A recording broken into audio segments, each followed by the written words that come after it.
Donald Trump, again, theme of the show, being accidentally right, but not really for using the right logic to get to the place that we kind of all are at. He thinks crypto is BS. As his wife, because they spend so much time together, I'm sure it's just like the result of ideological debate, and a robust and debate that's based on the foundation of respect. But she's getting into the NFT game. Trump doesn't seem to have the same opinion of the crypto NFT world that she probably has. What do you think about crypto? Because, New York and Miami is really getting cryptocurrency into their financial system. Well, I never loved it because I like to have the dollar. I think the currency should be the dollar. So I was never a big fan, but it's building up bigger and bigger, and nobody's doing anything about it. And it's, I know it so well. Look, I want a currency called the dollar. I don't want to have all these others, and that could be an explosion someday, like the likes of which we've never seen. It'll make the big tech explosion look like baby stuff. I think it's a very dangerous thing. He's talking about the dot-com bubble of the 2000s, obviously, when the explosion. Yeah, I mean, first of all, wow, Trump is correct about his dislike for crypto. I love to hear it. Love to hear it. And as he said himself, I know this very well. But not because of the dollar, right? I mean, that's what's so... Of course. Anyway, keep going. I mean, now, do we have... How did that come up? Because it seems like they were discussing Melania's NFT project. What did he say about... What did he have to say about that specifically? Or they didn't really cover that? I think, like, in light of Melania's NFT project, what do you think about crypto, sort of thing? Well, that's funny because once again, Donald Trump's got to disagree with Melania on something. It doesn't seem like they have very much in common. I don't know how, how that relationship even lasts. But anyway, I mean, we know how it lasts. We know how it lasts. I mean, I know how it lasts on Melania's side of things, but I don't really get what his dislike for crypto is, though. It seems like it'd be the perfect grift for him. I mean, it sounds like it's just one of those things where Donald Trump just likes the old school. Like, he's a very traditional, classic guy. And I don't mean in a religious sense or even a conservative sense. He just likes things how it was back when he was growing up. Like, he's nostalgic. So changing it. So that's really what it sounds like. Look at how he decorates his palace. He wants to be in Versailles. He wants, and I mean, he's like a cartoon character, rich person. He's like how he's forever stuck in the 80s. It seems like. Right, exactly. Yeah. He's nostalgic for the scams of his day when he was pulling real estate scams in New York City and undercutting development costs and all that other stuff. This is sort of new late 2000s late 2000s internet scam stuff. That's just beyond his time. I mean, he's part of that generation of older CEOs who are still having their websites printed out for them at work, and they're still in charge of the company, and they're in their 70s and 90s, and they've been in charge of the company for 40 years. And so, I mean, those people aren't the ones who are interested in crypto or even really susceptible to a lot of the buzzwords that float around crypto, because that's more aimed at the millennial, late Gen X, tech generation of one day you're going to be an internet billionaire just like Steve Jobs.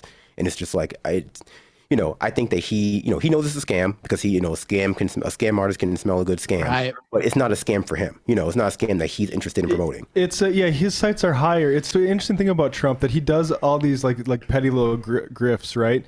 But he's always had an eye on global currency markets and stuff like that, how we're doing. And that is not the reason I care about it. We're basically anti-inflation hawks. Why they might also want the dollar just to be. But I mean, I think it's when he's talking about the explosion, he's absolutely right, because no value is being created. You're not going to be able to sell an electronic cartoon monkey for millions of dollars in 15 years. Yeah, and also he has a very low class person's idea of what class is, so he's not going to go. He goes out of his way to gild everything in gold and have classical looking paintings of himself. He's not going to hang up a lazy lion NFT, much less know what that is, because it's this is ugly. This doesn't look like well, it's his wealth is so much about his presentation of wealth. Part of why how he built his identity is on being, I'm the rich guy with my name on the buildings and it's going to be in gold. That's really what so much of his identity is tied to. So something that's more opaque, I guess, like a scam that's involved like kind of cartoon or whatever, that's not something he's that interested in. Right. And, he's sort of hung up on the idea that, I mean, they're called cryptocurrency, and you have, a country like El Salvador actually adopting Bitcoin as an actual national currency. But he's hung up on that idea that like, oh, the Bitcoin or some other crypto is going to replace the dollar. But, to me, that's not even like the more the more worrisome critique right now. Like, obviously, maybe that could happen in the future if it continues to blow up. But, right now, crypto is trying to change how the internet works. I'm sure, Trump doesn't really care about that so much. And, do we really want everything to be monetized like that? We want everything to be commodified? Is everything we do online an asset? Is everything we do online, do we want it put on a blockchain, never to be removed, forever there, inscribed? Exactly. Like, I want everything I do to be put on the blockchain for privacy. Thank you. I mean, I think when you think about like the way we've been moving with the internet, especially social media for the past like 5 or 6 years, where like everything has become like a brand, or like or has the potential to become a brand. Like, very few people comport themselves online now. I mean, not very few people, but the number of people rather who act online as though like every tweet or every post they make is an audition to be a famous comedian or an audition to be like a writer for New York Times kind of has changed the algorithm for a lot of these places, where it's like, yeah, people feel as though, every account you have is just an extension of like a brand that you are constructing for yourself. And so the idea of like every post you make being commodifiable, like where no one can, steal your tweet and put it on their meme Instagram account without like paying you or something, I think does appeal to a lot of people who feel as though they operate in that world. But like, really, we know it's just going to end up either A, being a bubble and having like the rug pulled out from all the entire economy by like, a traditional holder of wealth, like a big bank or whatever, when they all just sell out of the Bitcoin at once, or, it's just not going to result in the level of, I don't know what you call it, economic mobility that it's being promoted as for most people. Yeah. I mean, it's interesting because even, even people like all of a sudden out of the blue, Jack Dorsey, former CEO of Twitter, is out there speaking out against Web3, which is basically, and he says it too, which was surprising for me to see. And he's a big Bitcoin guy, so obviously he has his own reasons for being against it. But Web3 is basically the push that all these venture capitalists and big tech people are pushing as the next, generation of the internet. Web2 was the social web with all social media stuff, communication. Web3 to them is basically what they call the decentralization of it all. But then you look at all these Web3 crypto companies that are pushing this whole Web3 thing, they're all backed by the big VC companies who obviously have something to gain from it. That doesn't sound very decentralized to me when they are holding all the various different tokens involved with each of these projects that they're backing, and they have a monetary gain from you basically buying into it.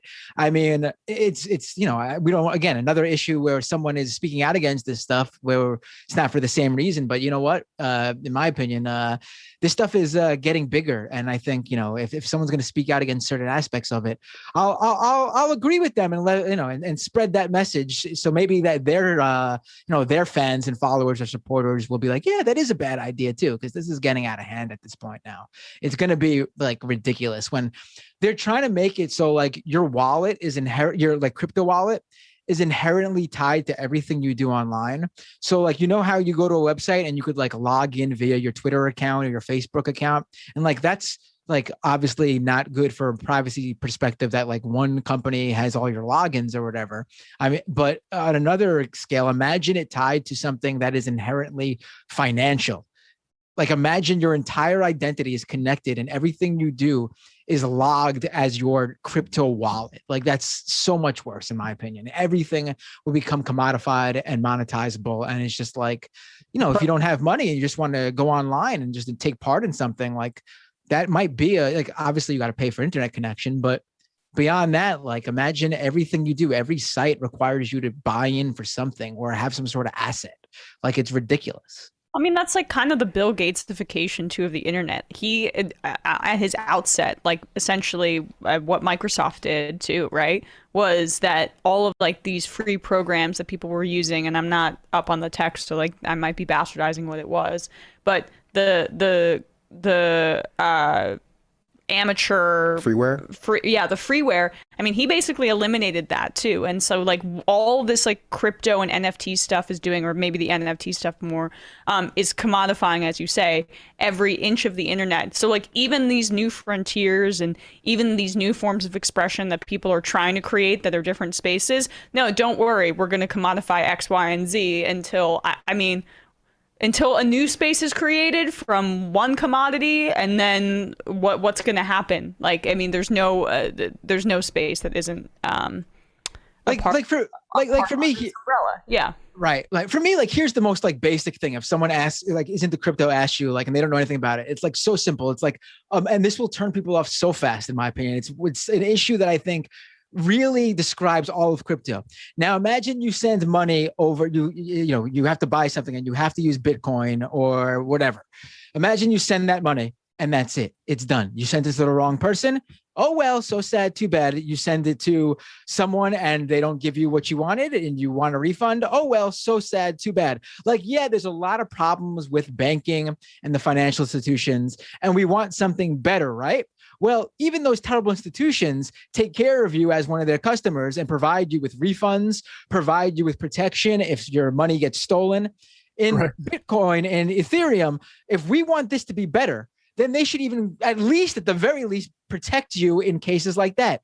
You know how much money gets sent accidentally or to the wrong person? How many people get scammed every day, especially old people? Now, imagine if all that happened via crypto and there was no form of restitution for those people. No, don't worry. Just call your credit card company. They'll take care of it. 99.9% of the time, you're covered. Your money's back in your account the very same moment, and they deal with it on their end. There is not even that in crypto. You send something wrong, you make a single mistake, you type out someone's Bitcoin wallet and you make one digit wrong, like one digit in that string of characters wrong, and send it to the wrong person. That's it. Your money's gone. Whether it's $5, $1,000, $100,000, millions of bucks, gone. Yeah. I think that is the ultimate turnoff for most people in my mind. I just we have a comment. I won't say the name, but just says, listening to, I love it, Mar, but listening to these guys try to talk about science and technology is legitimately painful. This is not science and technology. Like, crypto is bullshit, and it's just a scam that for a speculative asset. But let me just say here, this is Brian Eno, ambient musician. Everyone knows who Brian Eno is. Why don't you dabble in NFTs yourself? This is in an interview with the Crypto Syllabus. Eno says, I've been approached several times to make an NFT, he says in quotes. So far, nothing has convinced me that there is anything worth making in that arena. Worth making for me implies bringing something into existence that adds value to the world, not just to a bank account. If I'd primarily wanted to make money, I would have had a different career as a different kind of person. I probably wouldn't have chosen to be an artist. NFTs seem to me just a way for artists to get a little piece of the action from global capitalism, our own cute little version of financialization. How sweet. Now artists can be little capitalist assholes as well. And that's the thing. Like, so when people like crypto folks say, don't you want artists to make money? Yeah, I want them to be able to make money without having to be crypto traders. What I want is the state to pay for a standard of living and provide that basically by taxing speculators like you folks, and that will pay for the artists to make all the art that they want. I don't want them to be able to make trillions of dollars off of a speculative coin that they flip to somebody and then also make away with the actual dollars that they were always after in the first place. Right. Okay, go on. The funny thing here about NFTs being good for artists is that was like the NFT push for a while. Like, oh, it's finally struggling artists have a way to make a lot of money. And yes, there have been some artists who've made money they probably wouldn't have made previously. But as soon as that came out, we are now seeing, and I don't think a lot of people know about this now, there are already workarounds to cut the artists out of NFTs. Mm-hmm. There are now NFT aftermarkets popping up to cut out, because right now the major push for NFTs for artists is that they actually get a cut of the sales every time. So not even just the first time they sell it, every time their artwork is sold on the blockchain after that, they get like a little kickback. So that's like, oh, wow. It's like, you have money coming in all the time for this one piece that you made that gets sold over and over again. But now there are aftermarkets that look to cut that out so they don't have to pay that amount to the original artist anymore. And then on top of that, there is now a whole black market where people are just going to the various different art social networks. What's one of them? Like DeviantArt. They're stealing art from artists and putting it up on the NFT markets as the artists themselves. Artists don't even know their art is being uploaded and minted as NFTs. And then they're seeing no money. They contact the NFT markets that are being sold on saying, hey, someone stole that's my artwork. And they're not doing anything because they're getting so many cases of this happening that they're just like, we're hands off now. We don't give a shit. So artists are now having their art being stolen and being sold by people who had nothing to do with it and who are making money off of their artwork on top of like everything else I just mentioned. So, I mean, you know, as soon as there's some sort of vague benefit of the crypto world, there's already some sort of crypto, marketer or crypto entrepreneur looking to cut that out so they could be the one getting the money. Also, I mean, I know, Emily, you want to say something first? No, you go first, and then we'll wrap and head into the fun half. No, I was just gonna say also, like, the claim that like it's anti-science or anti-technology or doesn't understand science or technology if you criticize or don't like crypto or are uninterested in NFTs.